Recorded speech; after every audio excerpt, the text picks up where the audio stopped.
Welcome to the Life's Best Medicine podcast, where we are finding hope and healing one episode at a time. No appointment needed, no rubber gloves, and no coping. Just a healthy dose of life lessons to help equip you for this wild journey we call life.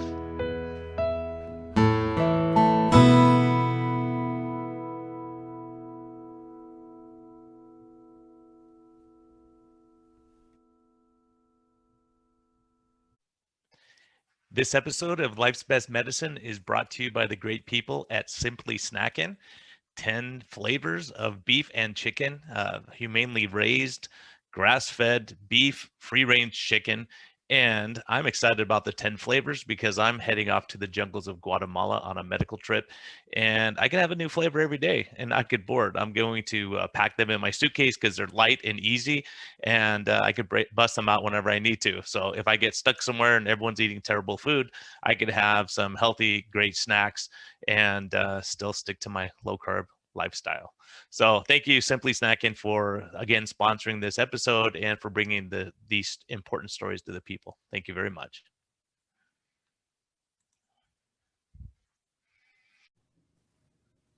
Hello and welcome to the Life's Best Medicine podcast. I started this podcast because I really wanted to hear like these rags to riches struggles and life stories and really give people hope during this time because COVID has been rough for a lot of people, just feeling isolated and depressed and down and sad, and I think we all struggle with this. So I have a guy who I've been following on Twitter and just like blown away by every time I see picture. I just read something yesterday and I was like, man, I was just emotional seeing it because, man, it is because I can identify too in a way. So Dan Cadmus, welcome. You're a life coach now, guy who comes from disaster. Man, tell people your story. It's so great to see you now and how your life's changed and how you're impacting others. So welcome, Dan. It's so awesome to have you, man. Thanks. I appreciate you having me, Brian. First of all, big fan of the show. So this is definitely awesome. My story is essentially losing and gaining identity over and over, and kind of running from problems, running from issues, and not really being able to cope with things, and using food and substance as really a coping mechanism. So I've struggled with my weight my entire life, as long as I can remember. So when I was little, I was really involved in sports. Baseball was my thing. So it kept it mostly at bay. Throughout middle school and high school, things got more serious. And then baseball was always my number one sport. And towards, high school, I was ready to start looking to play in college, and things got more and more serious. I got injured in my 11th grade year. And that's when things kind of really changed for me. So I had the sports to kind of keep my weight in check and things somewhat normal. And baseball was my entire identity. And when you're a kid and something pretty much defines you completely, and then you lose that altogether, it messes with your head. So that was a devastating experience for me. Identifying with baseball, that was going to be my possible career in my mind. I was going to play in college, and then I was a pitcher, so I injured my elbow, and that was it for me. My baseball days were over. So that was my first real experience with mental health issues, with kind of teetering on the brink of obesity, and using food and emotional eating and things like that as a coping mechanism. So as I moved into my 20s, things kind of just spiraled out of control and got worse and worse. All those mental health issues continued to compound and get worse and worse, mainly a lot of anxiety, a lot of depression. And it continued to just grow on top of each other. And so I became that guy that would drink a whole bunch at a party, or people, you know what I mean? Like I kind of redefined myself into that party animal type of persona. And then ironically enough, kind of had a brief little music career where I had a couple years trying to make it in music, and yet again that same persona and those same habits kind of transitioned towards that whole area, and it got more legitimate, I think, than I really give it credit for. And you know, I was so unequipped to handle any of the pressures that I fell apart. And something that could have been big for me and could have been um, a way to make a living and could have been a career, I ended up just completely just wasting the opportunity because of my own inability to handle pressure and handle situations. And again, the continuing to run from problems, the continuing to use substances, to use food as a coping mechanism, and everything just continued to compound. So mental health at an all-time low, just obesity through the roof. I got up to about 360 pounds and eventually quit music and dealt with the kind of mental issues that follow that, you know, the regret, the guilt, the shame, all of that. And eventually, you know, so that's another identity loss, another identity gained. I let something completely define me, and then I lost it. So I just wanted to escape at that point, and wrapped up in that addiction, wrapped up in using substances to escape. I had friends that were living in Cincinnati. I decided I needed to run away again, completely reinvent myself, move to a new place, and start over. And instead of dealing with things head on, I was now just in a new place with the same exact issues, the same mental health issues, the same food addiction, the obesity. Each thing kind of enhanced the other and fed into the other and created bad habits around the other one. And then so now I'm in Cincinnati, and aside from a few of my close friends, I have nothing. My car is broken down. My bank account savings that I saved up is depleting. Everything kind of seems lost. And, you know, I mentioned it several times over. It took me hitting an extreme low point to decide that I want to change things and change the way I'd been handling things. And I remember a specific time in Cincinnati. I was only there a couple months. I couldn't find a job. And I remember being in a McDonald's parking lot, just stuffing my face full, you know, my normal coping mechanism full of fast food and McDonald's, and bawling my eyes out like a baby. I had no idea how to deal with anything. And that's what led me to the next day find I needed something, anything to kind of get rid of that feeling and to overcome those demons. And I found meditation, and that was the spark for everything. Having a way to deal with those demons in my head and handle this thing that debilitated me for years, which is the depression, the anxiety, was the spark for everything. And you know, that everything continued from there, and eventually led to where I am now, believe it or not. So through that, you know, ended up getting a job, ended up finding low carb way of eating, became obsessed with being like the best version of myself. But it all started with getting my mind right first, and that's what spiraled into everything else. Wow, that's pretty Long-winded, but awesome. Yeah, that's pretty amazing. Like, you know, meditation, because I know guys that I've seen along the way and they were just a total disaster, train wreck, and they start to go or meditation or whatever, those little bit of moments, and they get this clarity and they get this thing saying that you can do. I mean, it's amazing from going to the total pit where you were, like everything's terrible, and then saying, okay, let me try something. I mean, it's unbelievable how these things happen where you go, okay, let me just change what I'm doing. You can't go down. yeah. You realize you couldn't keep going down that same path, you know, for the rest of your life. You were a train wreck. Definitely. So, like, going back a little bit, how, like, what was system like? Were people like you to drink and party and do all this stuff, or were there's some, you know, like friends or family saying, "Hey, man, you're on the wrong path"? Were there people along the way look or what you're doing, or were you just on your own? I definitely had, um, you know, I had people that cared about me, but when you're in that place, so, you know, my parents are great. They the whole time, obviously, um, when I went into music, they were a little bit, you know, skeptical about my decision, and, you know, didn't really understand the full legitimacy of the situation, but also saw my habits. You know, they saw me kind of spiraling out of control. But when you're in that situation, I was so stubborn and so negative that any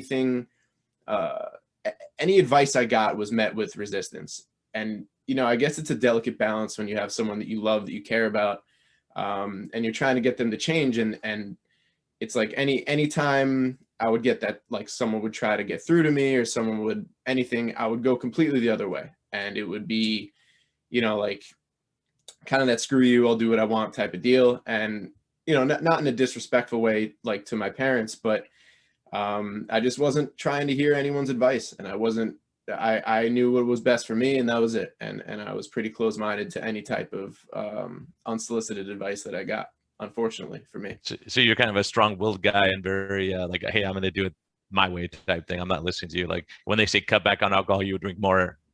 Yeah, foolishly, unfortunately. Yeah. And I think that's also kind of the product of addiction too. Not necessarily for me with alcohol, more so like the food situation. That was always like alcohol was always a symptom or just kind of an added thing. My main issue was food for sure, and using food as a coping mechanism. And it's got to be scary when you're a parent and you see your kid at 365 pounds and struggling, and you see the mental effects and all of that. But like I said, I wasn't really trying to hear any type of advice, unfortunately. Were you an angry guy? Like Yeah. at the work is, you lost your career in baseball. Like that was your identity. And that's a really important topic because a lot of us think, I played football in high school, and when that was over, I was like, wow, it's over. Like all those Yeah. years and all those injuries and all this stuff you go through and team, and it's one of those hard, especially when that's your whole identity. Right. Yeah, I was angry for sure. I was also, I think all of that anger mostly went inward, because I've always been, I never lashed out at people really. I was always a pretty friendly guy, but I was also very angry at the same time. And I think a lot of it was mad at myself for letting myself get to that point.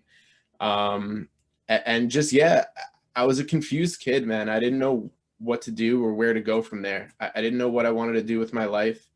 And so I guess you continue to latch on to things, baseball defined me exactly. Like, I guess I was just never prepared for something like that ending so abruptly, and I was mad at that, mad at myself because I let myself just unravel. So yeah, And were you the definitely guy? anger. Were you the guy like in high school, all the girls were after you type thing, and then the baseball falls away and all that kind of changes, or was that? No, I was always the heavy guy. Like even through high school, I was, you know, I pitched, but I was like first baseman, number four hitter. You know what I mean? Like big dude. It's just that the baseball prevented it from getting to like the obesity level and to the extreme. But I wasn't. No, I wasn't a.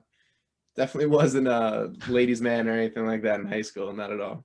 Well, you are now, man. I'm looking and going, man, I'm jealous of this guy. This is kind of tough. I mean, you have to watch the video to see this guy. But, I think it's that. But I think going through the fire, going through the pits, it makes you appreciate things that much more on this side of it to see, for you, I see the hope for people. I saw you posted something, I think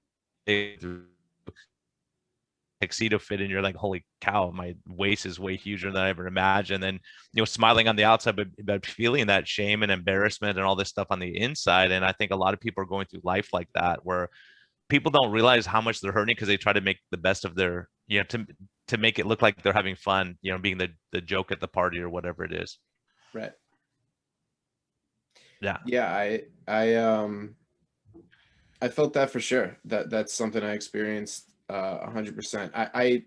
I speak about it a lot, like through social media posts and whatever. And this was a big thing for me during music, is that feeling of helplessness and just that I was never going. I accepted my kind of debilitated state as a way of life. The anxiety and depression were so bad on a daily basis, and I had no idea how each like diet, mental health, how it all fueled each other. And I just accepted it as a way of life and lived in the misery and was just okay with it. And so I thought that was the way, that I just had to accept that and try to put on the best face I could, especially when you're doing something like music and you're trying to, know, like, be the life of the party and be the person that brings excitement and everything like that. So my daily like persona was this, I'm loving what I'm doing and I'm loving life and I'm happy. But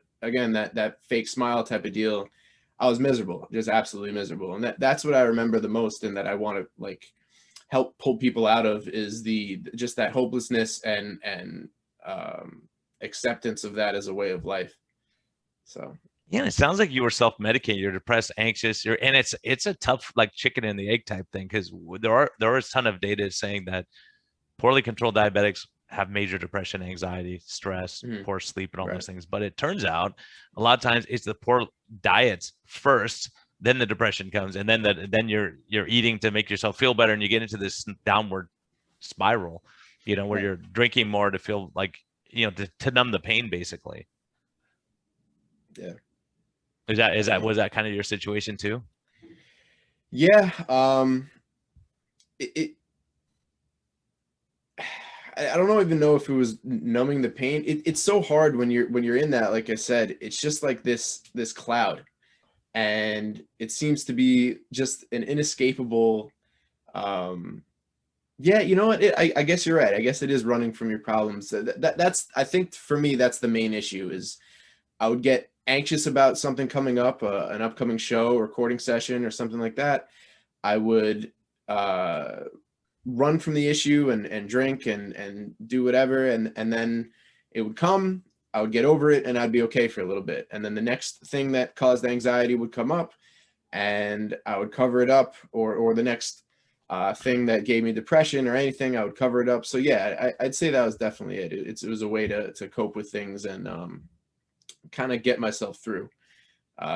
You get used to anything after a while, even if it's, misery or that weird cycle of coping and then coming back to normal, and then coping and then coming back to normal. And like I said, food played such a big role in all of that as well. Yeah, people don't appreciate that enough. I think that's one thing. We just had a talk with Dave Wolf, who's an addiction specialist, talking about how Mhm. food, a lot of times food is the first addiction, then it goes to cocaine or alcohol or whatever it is. And then he said, Right. really was the food too, because it's socially acceptable. So if people see you eating more, and I don't know if when you're your heaviest, if sitting in the parking lot at McDonald's eating by yourself, right, is that it was your medication, right? So you don't want Right. to have to deal with, like, we just had a long talk about that. Tro, from Low Carb MD, we were talking about that, and he said, yeah, I would eat all this stuff and hide the wrappers. I would go out to McDonald's and then throw all the stuff away so no one could see that I ate that. But that was his coping mechanism. Yep. I've heard Tro speak about that a lot, and I relate to that completely, because that was my deal too. People never saw me binge eat like that in public. It was always at night, in secret, by myself, hiding wrappers. So I know that life completely, and that in silence, in private type of deal, I think is what's wrapped up in that whole weird addiction type of behavior, and that almost like, and every time, there's always a bunch of guilt and self-loathing that follows after that vicious cycle.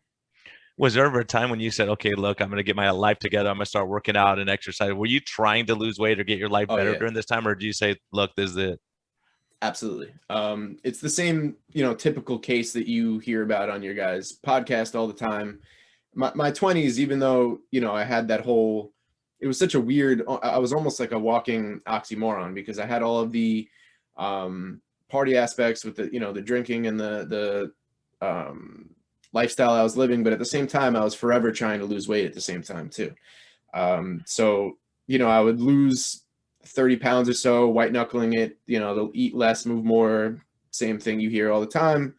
Eventually that discipline or that motivation would fade, and then I'd gain it back and then some. And that was the cycle I was in my entire early 20s. You know what I mean? Was that lose 30 pounds, gain it all back, and then some. The same thing you hear consistently with anyone on a standard American diet. So then what, man? What happened this day? Like, you say, look, I'm gonna start. Like, what made you meditate? Did you just go, I need to find myself? I mean, did someone give you a tool, or how did that start? And then tell this awesome journey that has happened since then. Yeah. So I it was weird. I'd always been, again, the negativity is something I remember a lot. And before even getting to that low point, Through all my previous experiences and dealing with music and all of that stuff, I got to such a negative place from comparing myself to other people. And especially when you compare yourself to other artists and you look at their following on this and why am I not there? And you know what I mean? All that negativity that follows from that.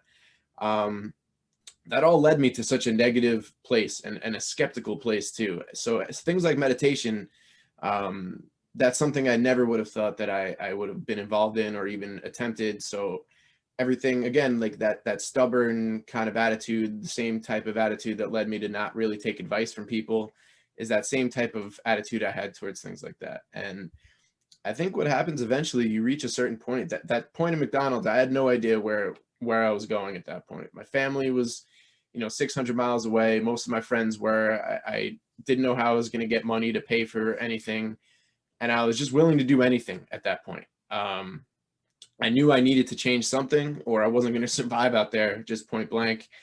And I came home, and I from that binge eating episode, and I saw, I think it was a random suggestion on Twitter for an app called Headspace, which is what started everything for me as far as meditation goes. So that was the first time that I got to detach from that negativity and almost look at myself from a third person view. And I felt immediate relief the first time I did it, which is crazy to me. And again, this is something that, 2 days before I would have laughed at that I was trying or something. You know what I mean? I would have never thought of myself as someone who would try something like meditation. I kind of like viewed it as nonsense.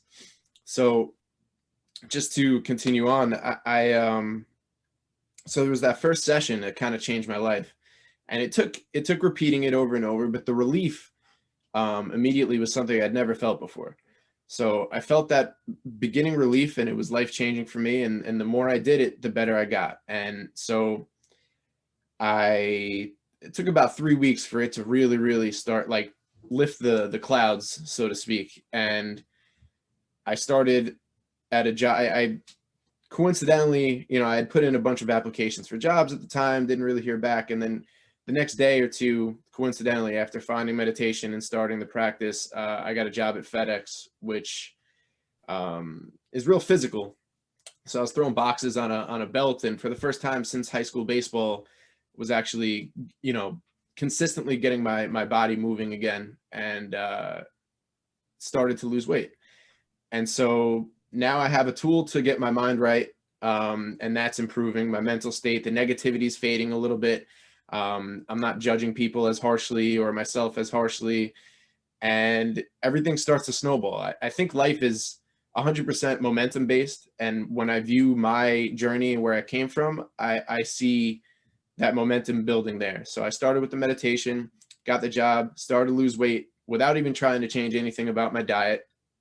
I lost probably like 30 pounds in a really short period of time, just from the physical activity.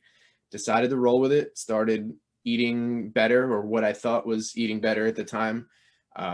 Essentially just white knuckling it again. So I spent a couple months in that first stage of meditating regularly, getting exercise from the job, and trying as hard as I could to eat as well as I could. Then I found low carb based on a suggestion from a roommate who had tried keto and done well with it. And that's when everything ramped up tenfold. And that's why I believe so heavily in the mental and physical connection when it comes to health. And that's why I'm so big on mindset. I'm so big on the mental aspect as well as the physical, because to me, it was all connected. I had to get my mind right first in order to get my body right. So once I started low carb, as you obviously know, the mental clarity and everything that comes with that, it just built on top of the foundation that I already built. So again, it just kept playing back and forth off of each other. Then I lost more weight, and then I started wanting to exercise outside of work, and fell back in love with training and running and lifting, all things that I used to love during baseball in high school, that I kind of fell out of love with, and became things that I disliked. And again, all of a sudden I'm in love with that. And then just this obsession with becoming the best possible version of myself started. Like I said, the fog lifted from whether it was the sugar or whether, you know, the carbs and just the gut health. I think it's all combined, and it just kept evolving, kept evolving. The momentum kept building and building, and I started to just use my past experiences, everything I saw within myself about music and everything I'd been through, and realized that it all contributed to where I was at, and just started building this mindset. I started finding people that gave me inspiration, people like, you know, David Goggins, and just all these different sources of inspiration. And it just kept building on top of each other, and it eventually got me to where I'm at now. And there's going to be, the crazy thing is there's going to be people say, Dan's story, that's what turned my life around. That's what I heard. I heard I hope Dan, so. right? When you come from the pit, and, you know, for you, I love your story for this reason. You started out getting the mindset right. You know, most of it is saying, okay, I got to lose weight, I'm going to change my diet. But if you don't get the mindset right, it's going to be hard. And that's part of why I wanted to do this podcast, was to say, look, you can eat all the right stuff, but if you're upset with the world, you're mad at yourself, you have unforgiveness, you like looking at all your life regrets, it's going to be really hard, because most of us, like you did, that you get stressed out, you want to eat something. So if you don't fix that stress and get that part of it right, and I love probably physiologically what happened was you start meditating and relaxing, and you lower your insulin a little bit lower, and then you lower your insulin. Now you're doing exercise, which is what we're trying to instill in people, and you get that part of it right. Then you feel like exercising. It's not just to lose weight. It's like, I feel good when I work out. It's this mindset. Like, that's why what you're talking about with mindset being so critical is that you can see that all these things start playing a role together, and you get one thing right, then it's like dominant, like you said, a snowball. Once the snowball starts going one way, it's picking up speed downhill, but if you're trying to roll that snowball up the hill, it's really tough. Yeah, definitely. That's like my favorite. I overuse that for sure, the snowball analogy, but I think it makes sense. You build your past experiences, whether it's failures or strengths, I think all contribute to that snowball. I think your past failures are just as valuable, if not more valuable, than your successes. So I think it gives you the knowledge and the blueprint to move forward and make sure history doesn't repeat itself. And that's how I view, you know, I spent a lot of years after music being embarrassed about it, about the thinking of it as a failure. And it was something I tried to run from. And especially now, you know, some of the content of my music and stuff is definitely a little wild. And I kind of I was hesitant to bring it up as, or even acknowledge that it existed, but I'm never going to wipe that off the internet completely. Those videos are out there, that stuff is out there. And when I look back on it, some of my biggest life lessons were learned from that period. And some of the biggest, I've gained the most strength from that period. And so why shun it? You know, embrace it. Your past creates who you are today. And that's kind of how I look at it. That's a huge thing. That's a huge thing right there, is understanding that. Is like stuff I struggle with. I was like, okay, God, why am I gaining all this weight? I want to help people and I'm gaining weight. Why is it that this is happening? Why is finances a struggle for me? Fear of, you know, but it's funny is all these things, and leaving my old practice where I had financial security the rest of my life, go, okay, I'm done. Like, you lead me down this path. Like, for me, it's faith, right? I go, okay, look, it's always worked out before. I'm not going to live in fear. Let's go through it. You know, you make mistakes, you learn. I've learned things already in this short time here in my new practice, but man, I'm happier than I've ever been. And my energy, spending time with my wife, having coffee this morning and talking about life and those things, where I was like always in a hurry. You never had time. So I think there is a lot to this meditation, or just being able to take a breath and say, okay, breathe. Because my patients who have the most struggles are the ones who can't breathe. They're stressed. Like, while we're talking like this, they're checking their phone, they're checking their text, they're looking, they're doing, like, relax, be in the moment, right? And that's one thing that I've been intrigued by with meditation. I just interviewed Murph, who's a ex-Navy SEAL bad dude. Like, he does it all, but it's this mindset. Because he says, because I go, dude, why are you? I'm relaxing in bed on Saturday morning with my wife, and you're like in ice water swimming. I'm like, why? And he goes, when you're in that moment, you are in the moment. It doesn't matter if you have to pay taxes, doesn't matter, like all this stuff, you are in the moment. And I think meditation, especially if you're struggling with yourself, it forces you to be with you.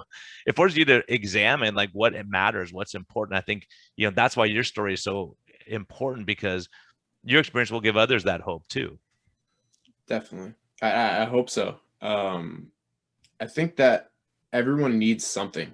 I know you speak about your faith a lot, and I think, personally, I'm not a very religious person, but I think something like faith is incredibly important. I think everyone has their thing that does exactly what you just said, kind of brings you, forces you to look within and forces you to kind of deal with whatever that mental chatter is, whatever, people have all types of things. People have faith, people have meditation, therapy. There's something out there for everyone. And I think everyone needs some sort of mindfulness, and some sort of way to get in their body and in their head and sort through all of that and make sense of it and come out on the other side. I think it's so important. Yeah, I think that's really important. And that's why I really, with this podcast, I don't want to force my faith on everyone, but I say, look, that's what works for me. If I wake up and go, God's on my side, I Absolutely. don't care if everyone else is a jerk today, I'm good with that. And other people are, like you said, it's meditation, it's yoga. But when you think about it, meditation, prayer, it depends what you're meditating on, right? But part of it's being able to be at peace with yourself or peace with the world or whatever, to take a breath and not just be up running, trying to do this thing. And I think the other thing in your story that I like is, I had the honor of interviewing Zuby, when he Mhm. was talking about it, and he goes, so many of these guys are a hostage to what their fans think or what people think about them, so they change and they have this persona, like you were saying. And if you change that persona and you go, okay, I'm the wild party guy, then all of a sudden you can't be, you know, doing yoga and meditating. They're going, wait a minute, you're just supposed to be this party guy. It doesn't fit. And so he says, some of these guys have wife and kids and they go to church, but their persona is that they're a street rapper and they're out killing people, right? So Yeah. they're living a life, and if their fans find out how they are, they're hostage to that. And he goes, look, I am who I am. Either you like me or you don't, and that's the way it is. I'm going to tell you the truth as I see it, because I'm not going to lie to everyone to have a certain persona, and that's a hard thing. And then the other thing I think is important too, you're struggling with self-doubt and not being happy and all, and you're putting yourself out there at the same time you have anxiety and depression. You put your art out there, and it's subjective, so people go, you suck, you're the worst rapper ever, and other people are going to love what you do. And it's hard because especially, you want everyone to love you, you want everyone to love your style and get it, but some people just don't appreciate it, what the gifting that you have. Yeah. Yeah. I say that all the time when people talk about, and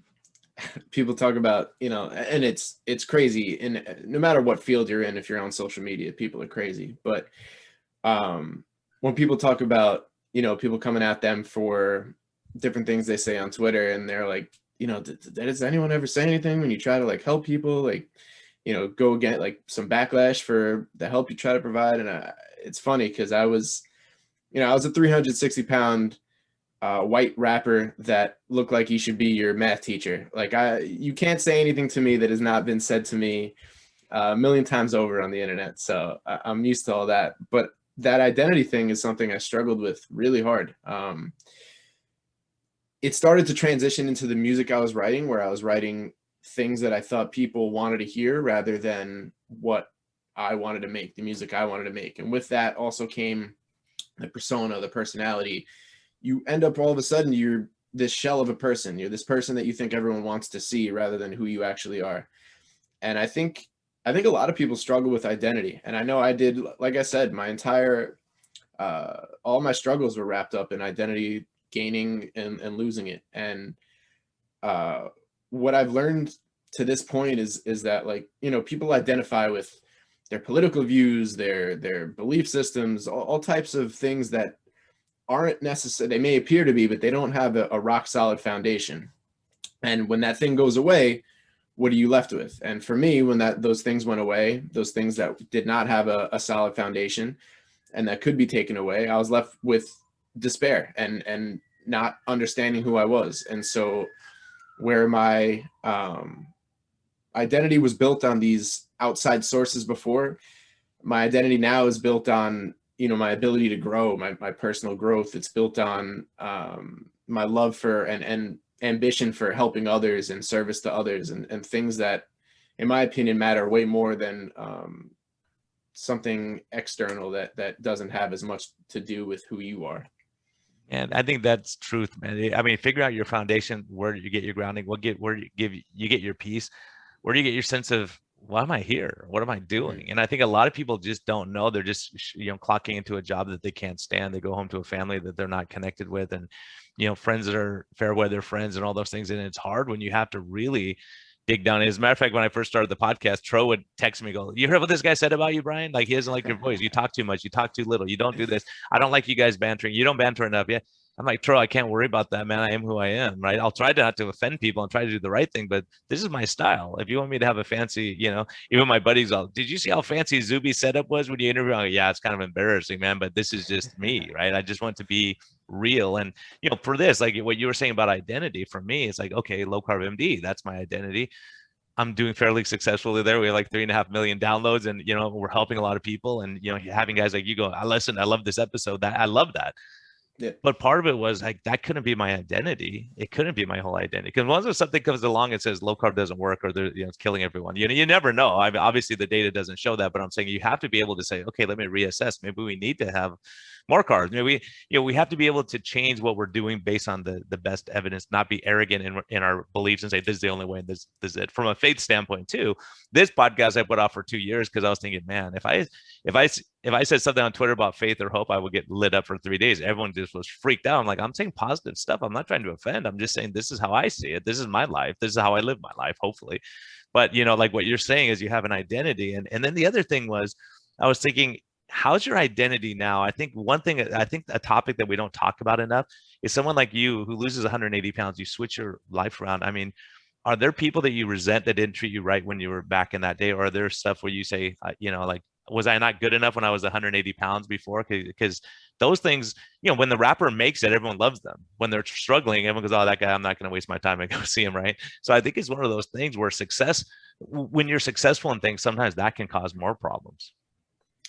Yeah, I had to navigate through that a little bit. There was a little bit of that in the beginning, but with the constant evolution and continuing to like just evolve my mindset and get into a healthier place, I kind of got over it. I understand that, especially looking at myself back in the day, kind of in the dating world too. You start to think like, all right, so when I was 360 pounds, you couldn't get you to look at me twice, and then now like things are different. But I also get it, and I also get that when I was that person, it's not just the weight; it was everything. I gave off. Or my attitude was so much more negative and so pessimistic and just everything that was involved mindset wise that is completely different than the person I am now. And as much as maybe in the beginning I had some resentment as like, you wanted nothing to do with me, and it's not just dating or anything, it's everyone, like you said, it's the just the way people view you and perceive you in general. I get it at the same time, because it's not like I walked around rainbows and sunshine. I was a pretty miserable person, and I think that when you have that kind of attitude, it attracts a similar thing. And I don't blame people for treating me differently or anything like that. It kind of is what it is, but that's something I had to navigate through in the beginning for sure. I was definitely felt some of that resentment. Absolutely. Yeah, I think that's a hard thing. It's a hard thing for a lot of people, but part of that, like you're saying, it's your persona, your attitude. Like on Twitter, I want to be positive. If I can't be positive, I'm not going to be there. I've had times I go, I'm done. I don't want to deal with this stuff because people are like fighting over dumb stuff, and I don't have time for it. But I get a tweet from Murph or Cynthia Thurlow, people that I love, and I see them so kind and uplifting, and look at this story, look at this person, like your story. When I see anything by you, I'm like, oh, let me look at this because it's going to be cool. I know it's going to make me feel better after I see it, rather than saying, oh, this other doctor's a jerk, he isn't always talking about it, arguing about whether calories matter. Like there's more important things in the world to argue about, I think. And I think we get so arrogant in our ways sometimes, where we lose focus of what really matters, right? That's what I was seeing. That's why I wanted this podcast, guys like you, because really, if you don't have your transition, I'm not talking to you right now, right? Because you're just another guy. But to be a guy like you, how remarkable that is to lose 180 pounds and go, okay, how am I going to do it one step at a time? I'm going to make changes. And so when someone hears that, it gives hope. And I think ultimately we're here to give hope and go, look, there's going to be a better day. Even if you're that guy sitting there eating McDonald's at 2 a.m. with, nothing, your car's breaking down and everything's terrible, there can be a better day. There can be stuff, but it's going to take work on your part. You can't just say everyone's mean to me, and I think the other thing along those lines is a lot of those people I see on Twitter that were very negative and angry, they're where you were back then, right? And I think when you achieve and you're doing well and you're happy with life and you have friends that love you and people that care about you, you're more likely to be uplifting and nice to people. So I see some people, everything I see, I don't even look at it because I know it's going to be negative. I know it is.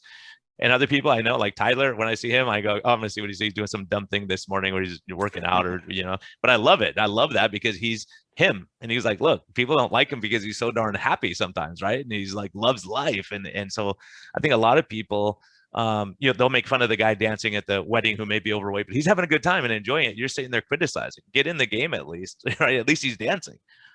Yeah, definitely. Tyler's great. He's just a powerhouse of positivity, man. I love following him. But yeah, I view it as I like to compare it to mental real estate. So it serves you just as much as it serves other people to be positive and to choose to focus on the positive rather than the negative. And when I think of where I used to be and how harshly I used to judge people, and that creates so much unnecessary pressure on yourself. And again, like I would consider myself almost, kind of a hater back then, where I would I'd go right to the negative. I'd look at someone and I'd start to judge them for this or that, or figure out, what I could say negatively about them. It wasn't even intentional. It just was the product of my daily negative thoughts. And I find it's so much more productive, so much healthier to come from a place of positivity and try to find the bright spots in people, in situations. And it benefits you. You know what I mean? More than anything, being positive, it benefits you more than anything else. And you can, I think it's a choice, at the end of the day. And anyone who's throwing shade on the internet and attacking people, and it's always comes from insecurity. It always comes from a place where I used to be. Now, I didn't attack people on the internet, but I think people who are attacking people on the internet are in that same spot. I think they're just miserable and don't know where else to focus their energy. And again, if you focus that energy on improving yourself and things that are actually productive and positive, you'd have a far better time and improve yourself beyond what you even think is possible. So I think that negativity is a sickness. You know what I mean? And I kind of, it's tough sometimes and you see some of the things people say on the internet, but I try to look at that with pity and think of them as people the way I were. They're hurt, the old cliche, hurt people. And it's so true. Like every time you hear some crazy nonsense on the internet, 100% of the time it comes from their inner insecurity or some underlying negativity that they have that they need to get over. And so it says a lot more about them than it does you. Yeah, and Zuby said the same thing. He goes, "It's a reflection of them. Don't worry. Don't something because we see it all the time.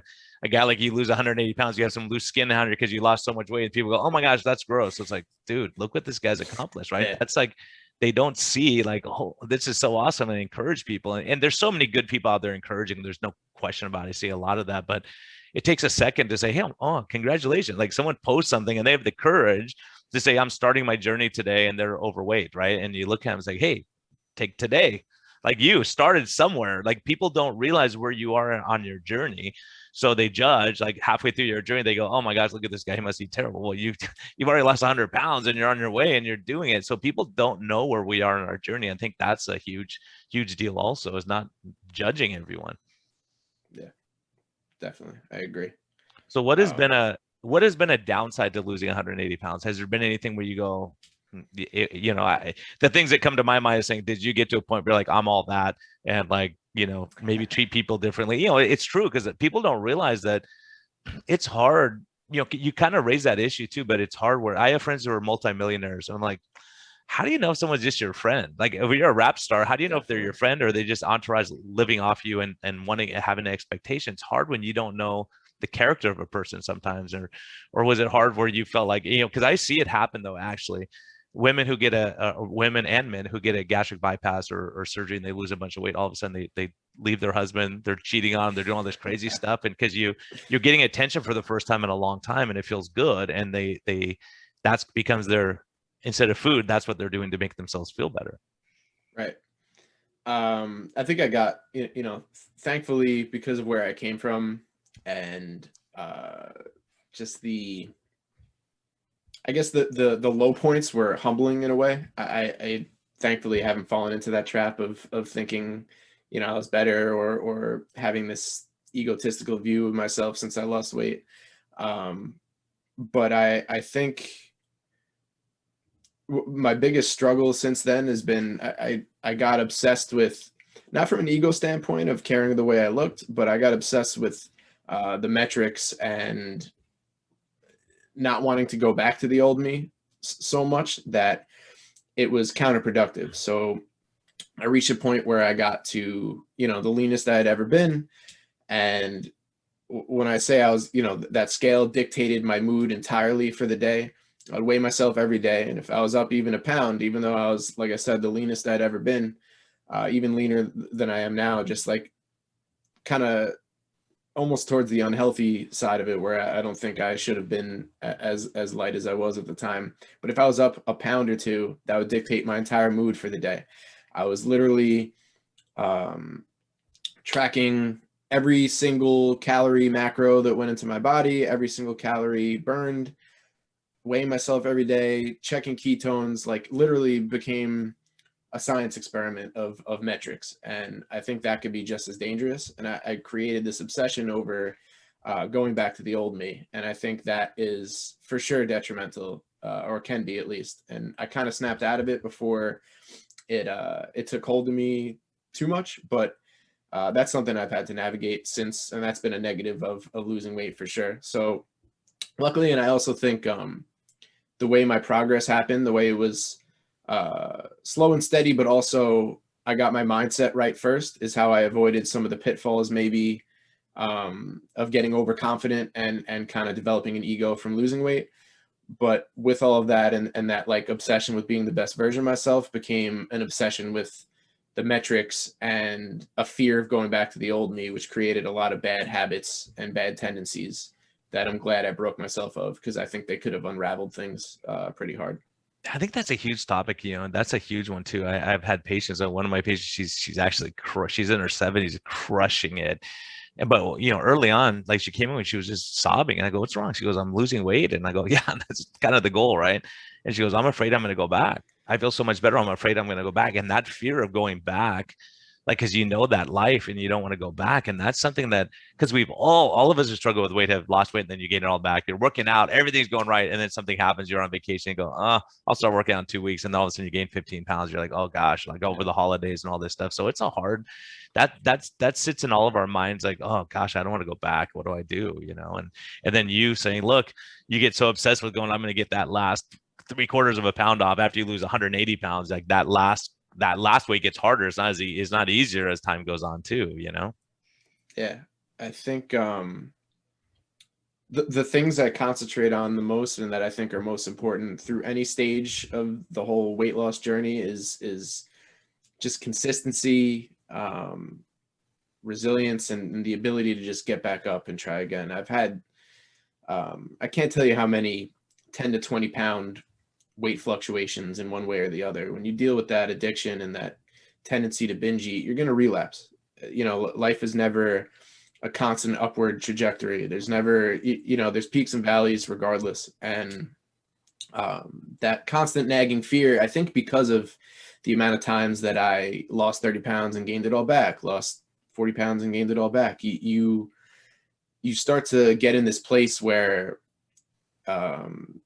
that fear is real, and it can be debilitating. So I've had many a time where I have a cheat meal, or I do something, I go off plan, and all those familiar feelings come back, where the guilt the next day, and then that's when, one day turns into five, you know what I mean? And then all of a sudden you're 2 weeks off the rails. And I've experienced every single possible variation of a cheat meal and an off the rails and kind of like falling off the wagon that you can think of. And what has led me to this point has been just consistency and being able to accept it. Okay, it happened, forgive myself, and get back on the horse. And that consistency is something I never had before, and it was always that all or nothing mentality of, again, Tro on his group coaching meetings, and I've heard it on the podcast, refers to it as like, you get a flat tire and you stab all three other tires and just say, you know, screw it, I'm done. That all or nothing mentality, and getting rid of that, I think, is huge. And that, I think, all comes with resilience, proof to yourself that you did it before, you can continue to do it. And it's just like all wrapped up in consistency, hope. I think your ability to get back up dictates how far you can go with this and your level of success. Yeah, I love it. You hit so many important topics because you've been through all this stuff. We all have. But I think that is saying, hey, look, yeah, like some of my patients, like they'll say, yeah, you know, I had some tortillas last night. I'm like, did you enjoy it? I feel guilty. Don't feel guilty. Enjoy it if you're going to do it, but don't do it very often, right? Give yourself some grace, because when you feel down on yourself and you're your worst critic, you just keep doing it. You stay down there because that's your medication. So if you say, hey, look, yeah, I blew it. And, you know, I always joke because guys, typically, the typical, like when you look at the studies, guys will go out and have pizza and beer one night with their buddies and they go, yeah, had a great time. It was worth it. I'm back today. But other people, they do that and then they feel like a worthless person the next day. So they eat to make themselves feel better. And then a month later, then they go, okay, I'll wait till January 1st. I'll do it then. Right. So yeah, like you're saying, get back on the horse, you know, give yourself some grace as we give other people grace. You know, say, hey, look, you blew it. Okay, what did we learn? And so many times I had that where a patient does that. And then 2 weeks later, though, guess what, doc? The box of donuts was there. I walked right by. I go, how did you have the strength to do that? They go, I didn't want it. I realized how bad I felt when I did that and how I made myself feel. And I felt like a failure. I'm not doing that to myself anymore. And they love themselves, right? So it's okay to love yourself and say, I don't want to feel like that. Like when you were drinking Jack Daniels every night and doing donuts and going to McDonald's at 2 a.m, you just feel so beat up and run down and fatigued, and all this visceral fat stuff gives off hormones that go to the brain that make you more hungry, more depressed, more anxious. So you broke the cycle, right? Broke the cycle. And I think the other important thing that is, you know, I have a kid who lost over 200 pounds is in my practice. I have another guy who's a multimillionaire, and I asked him the same question. I asked the multimillionaire guy, I said, if you lost every penny, what would you do? If you lost every dime during COVID, what would you do? He said, I'd remake it. I'd remake the money. I'd find a way to do it. And then I said, what to the other kid? I go, if you gained all your weight back, what would you do? And he said, I would lose it again. Like when you have that, not arrogance, but that confidence, go, I would just figure out a way to do it again. I know how to do it now. So like, you know how to do it now, and you don't have to be obsessed and go, okay, I'm going to get down to 120 pounds to prove to everyone how skinny I can get. Right. There's no sense of that anymore because you have nothing to prove. Yep.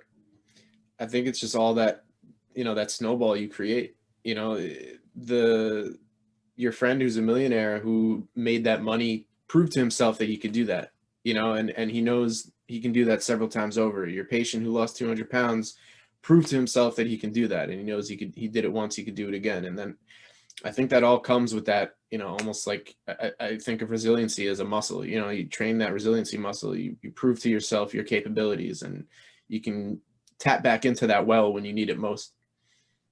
I think that's it. That's that fighter mentality. I think, you know, the boxer gets knocked down, gets back up and wins. You're like, how did he win that fight? I mean, he got knocked down like 4 times early on, but he kept going, you know, or she kept going, whoever it is. And so I think that's a big part of it. I think, Dan, what are you going to do with your life now, man? I know you're a health coach and you're helping people get on track. So what are you doing, and what's your plans forward, man?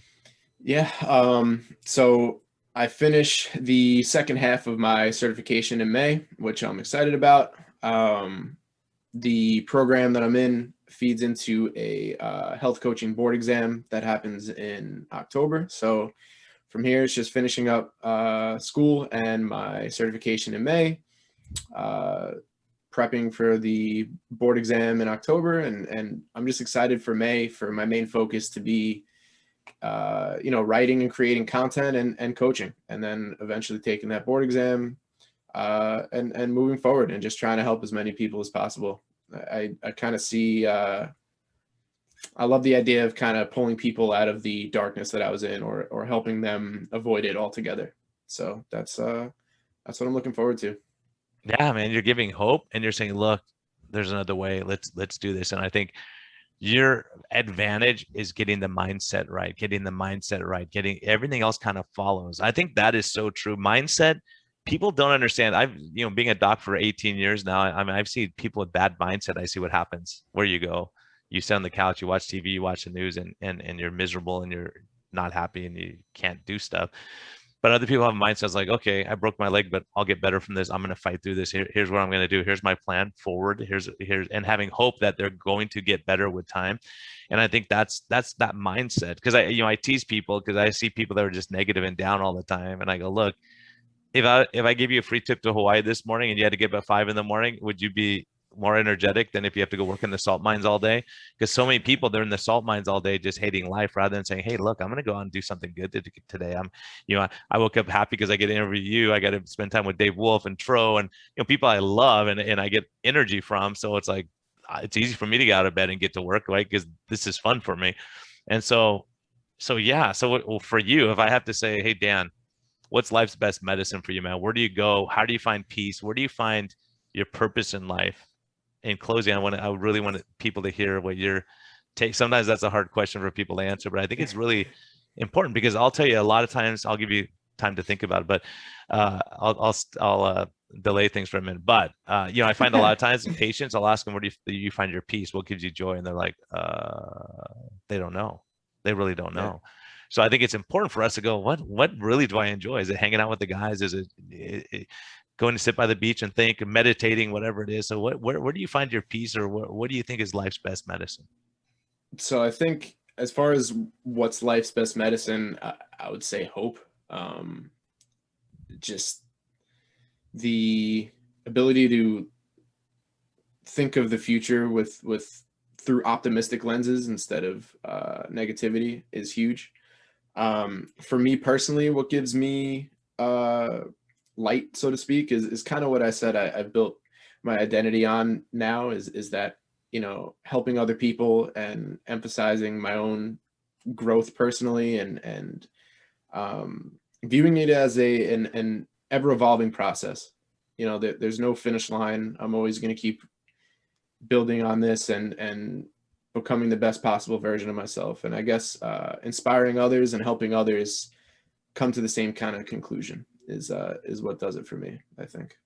Yeah. And everyone follow Dan. He's awesome. He should have 10 million followers on Twitter. He has a great message. He's doing great stuff. And I think just really, and obviously we'll put links to all your stuff, to your website, to your Twitter and whatever else you're doing, man. I'm limited to Twitter. All the other stuff is just too much for me, man. But, I think it's just really like you are helping people doing what you're doing. And I'm excited about the future for you. I know you're going to help a lot of people and who knows, we all cross paths and getting people on track and all that stuff. So you definitely have a standing, I was gonna say standing ovation, but you have a standing invite to come talk to my patients, about your mindset of what you did. Cause I think it's so critical for people just to understand that, because even though you're going through all your certification, you've already done the training, you already have a PhD in this stuff, right? That, but it's all certificates and proving that you know what you're talking about, even though you've accomplished more than 99% of the people who are teaching you how to do what you're doing already. So yeah, so Dan, best of luck to you on everything. I know you're going to be awesome, and it gives me hope to hear your journey, where you've been, what you're doing, and I'm just really excited about the people you're going to help. So thanks for joining me, brother. Appreciate it, man. Oh, thanks so much for having me. This was awesome. I had a great time talking to you. I'm glad I got you before everyone else starts stealing you, because I know Cynthia's going to hear you. All these people are going to go, let me get Dan on. Have you done other podcasts? I've done Nevada's podcast. Oh, she's awesome. Yeah, that's right. That's awesome. I listen to that. Yeah, that's awesome. So good. Well, let's get you on other stuff and get you out there. And I'll go, I know that guy. I know that guy. He's pretty cool. And then, and so everyone, thanks for listening, and, be kind to yourself, be kind to others. And there's a ton of wisdom on this podcast right now. Dan has a ton that he shared with you for free. He's going to charge you pretty soon, but right now it's free, and this is awesome. So, be kind to yourself, be kind to others. Have a great week, and thank you for listening.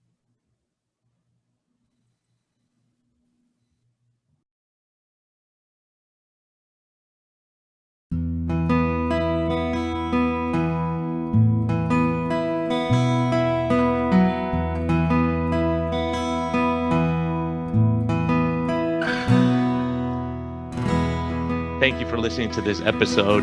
We greatly appreciate your support. We would greatly appreciate a positive thumbs up on all of the platforms like iTunes and Spotify, or wherever you're listening.